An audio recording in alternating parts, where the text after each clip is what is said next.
Now we got severe thunderstorm warning now in Texas. This is for south central Pecos and western Terrell counties in southwestern Texas. 2-inch diameter hail, along with 60-mile-an-hour winds.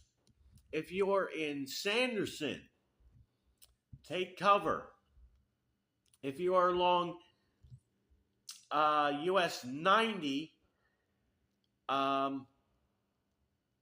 need to stop around Sanderson or not go farther east than the county line or farther west than the county line. This storm is moving north at 25 miles an hour.